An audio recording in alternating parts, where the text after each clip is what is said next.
ماں باپ کے سمجھانے کے باوجود وہ اپنی ہٹ درمی پر قائم رہا۔ پھر جب بختیور تیسری مرتبہ امید سے ہوئی تو اس کا یہ حال تھا کہ اس کی جان گویا سولی پر لٹکی ہوئی تھی۔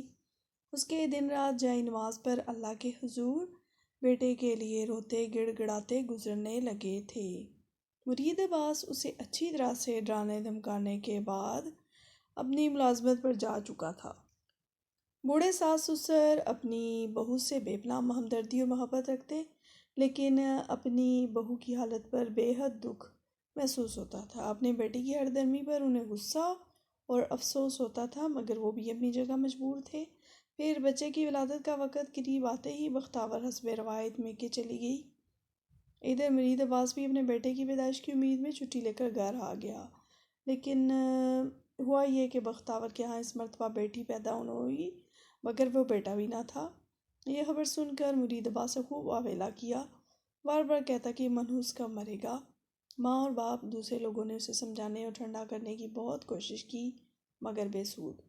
اس نے اس وقت بختیور بیچاری کو 3 طلاقیں لکھ بھیجی اور اپنی ملازمت پر چلا گیا۔ بختیور بیچاری پر تو قیامت ٹوٹنی تھی سو ٹوٹی، اس کے بوڑھے ماں باپ کی کمر بھی ٹوٹ گئی۔ ماں تو بستر سے لگ گئی، ادھر بختیور کی کالی زبان اس کے بچے کو بھی کھا گئی۔ وہ معصوم جان بھی اپنی پیدائش کے 2 ہفتوں بعد ہی قبر میں جا سوئی۔ بختیور کا بوڑھا باپ اس سانے کے بعد اپنی پیاری بیوی، طلاق یافتہ بیٹی اور بیٹے کو لے کر وہ گاؤں چھوڑ کر جانے کہاں چلے گئے۔ اس کے بعد بھی ان کا کوئی اتا پتہ معلوم نہ ہو سکا۔ کچھ عرصے بعد مرید عباس نے اپنی مرضی سے دوسری شادی رچا لی۔ اس کی یہ بیوی اس کے ایک دوست کے گاؤں کی رہنے والی اور اس کی رشتہ دار تھی، جو خاصی خوبصورت اور چالاک عورت تھی، جس نے آتے ہی مرید عباس کے گھر پر قبضہ جما لیا۔ نیک فطرت بختیور کے برعکس اسے اپنے ساس سسر کی خدمت، ان کا ادب احترام کرنے سے کوئی واسطہ نہ تھا، بلکہ وہ ان سے خاصی گستاخی اور بدلحاظی سے پیش آتی تھی، ان کی ضروریات کا کوئی خیال نہ رکھتی تھی۔ مرید عباس بیٹے کی اس میں آس میں اسے کچھ نہ کہتا، اپنے ماں باپ کی شکایتوں پر بھی کان نہ دھرتا۔ پھر اس کی یہ بیوی امید سے ہوگی۔ اس مرتبہ مرید عباس کی قسمت کھل گئی، اس نئی بیوی نے اس کے لیے بیٹا پیدا کر دیا۔ مرید عباس نے اس پر بے حد خوشیاں منائیں۔ اب اس بیٹے کی بڑی ناز و نم سے پرورش کی جانے لگی۔ اس بوڑھے ماں باپ کو بھی پوتے کی پیدائش پر بہت خوشی ہوئی اور اب اس کی زندگی سکھ چین سے رخصت ہو چکا تھا۔ ان کی یہ بہو انہیں کچھ سمجھتی نہ تھی۔ اب بیٹے کی پیدائش نے اسے مغرور اور تکبر ہی نہیں، دائی بد لحاظ اور گستاخ بھی بنا دیا تھا۔ بیٹا تو ملازمت کے سلسلے میں گھر سے باہر ہوتا تھا، تھوڑے ہی دنوں کے لیے گھر آتا تو تمام وقت بیوی اور بچے کی ناز برداریوں میں مصروف رہ کر دوبارہ واپس چلا جاتا۔ بوڑھے ماں باپ کا وہ رسمانی مزاج پوچھا کرتا تھا۔ یوں ان کی زندگیاں بہو کی بدسلوکی کے ساتھ بیٹے کی بے انتہا بے حسی کا دکھ بھی سہتے گزر رہی تھی۔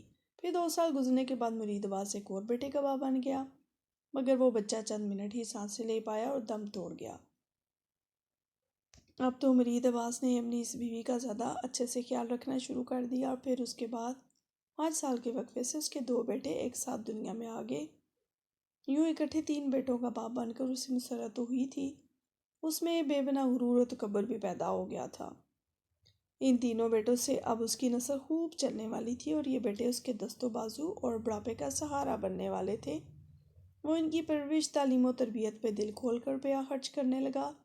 ان کے بڑے ہوتے ہوتے مرید عباس کے ماں باپ آگے پیچھے انتقال کر گئے۔ وہ خود بھی فوج سے پینشن لے کر گھر آ گیا اور ذمہ داری میں مصروف ہو گیا۔ اس کے لڑکے شہر میں تعلیم پاتے رہے، شہر کے رنگ میں رنگتے گئے، رنگ رنگیلی جوانی گزارتے رہے۔ تعلیم سے زیادہ انہیں شراب و شباب سے دلچسپی ہونے لگی۔ مال و دولت کی فراوانی تھی، کوئی روک ٹوک نہ تھی۔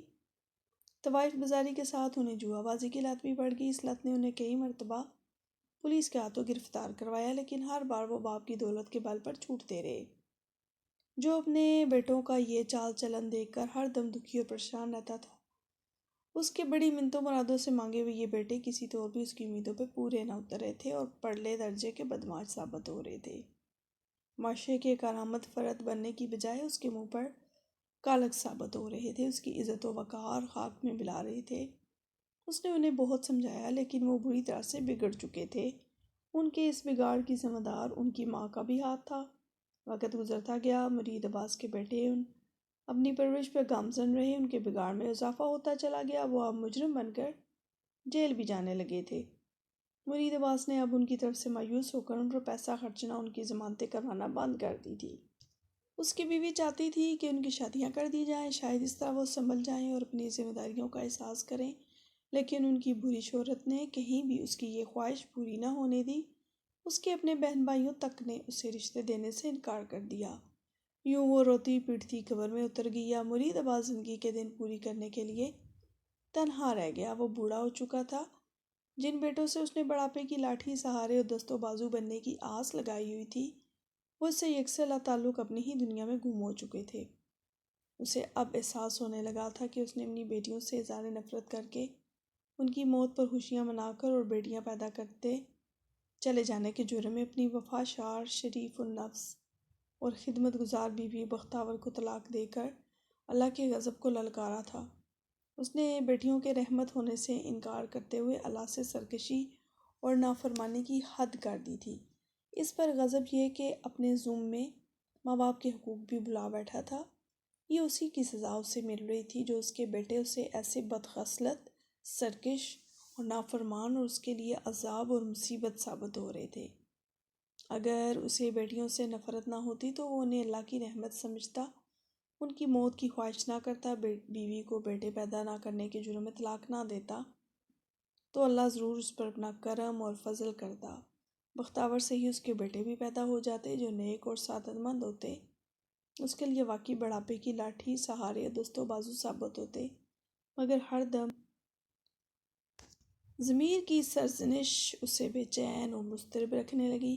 پچھتاوے اور ندامتیں اسے کسی طور پر سکون اور چین نہ لینے دیتی تھی۔ یوں ہر دم کی بے چینی اور بے سکونی اس پر برا اثر ڈالنے لگی۔ بیٹیوں کی یاد اسے بے قرار اور مضطرب رکھنے لگی کہ اس کے دن رات انتہائی بے سکونی اور بے آرامی سے گزرنے لگے۔ پھر ایک دن وہ ایسا مغلوب ہوا کہ اپنی سابقہ بیوی کے قصبے لیل پور میں جا پہنچا۔ وہاں مختصر سے مگر ہرے بھرے قبرستان میں ایک دوسرے کے پہلو میں بنی ہوئی دو ننھی قبروں کے قریب پہنچ کر وہ اپنے اوپر قابو نہ رکھ سکا اور ان سے لپٹ کر داڑیں مار مار کر رونے لگا۔ اس کے بعد وہ ہر دوسرے دن وہاں آنے لگا اور تمام دن انہی قبروں کے پاس گزارنے لگا۔ کھانے پینے سے بے نیاز وہ تمام دن اپنی لاٹھی کے سہارے کھڑا ان پر نظریں جمائے رکھتا۔ اس کی آنکھوں سے آنسو بھی بہتے دکھائی دیتے۔ کبھی وہ ان قبروں کی مٹی ٹھیک کرتا، ان پر ہاتھ پھیرتا، منہ ہی منہ میں کچھ بڑبڑاتا دکھائی دیتا، ان پر پھولوں کی بارش کر دیتا۔ جب تک یہ نظارہ گاؤں والوں کے لیے نیا رہا وہ اسے بڑی دلچسپی اور تجسس سے دیکھتے رہے۔ پھر رفتہ رفتہ ان کا یہ تجسس اور دلچسپی ختم ہو گئی، پھر سب بھی اس کی طرف سے بے نیاز ہو گئے۔ ادھر مرید عباس کا امتحان ابھی باقی تھا کہ شاید اس کے لڑکوں نے فریب سازی کر کے اس کی ساری زمینیں فروخت کر دیں اور ان سے حاصل شدہ رقم کی تقسیم پر ان کے درمیان جھگڑا ہو گیا۔ اس کی وجہ سے ان کے درمیان گولیاں چل گئیں، جس کے نتیجے میں 2 بھائی ہلاک ہو گئے، باقی ایک پولیس کے خوف سے فرار ہو گیا۔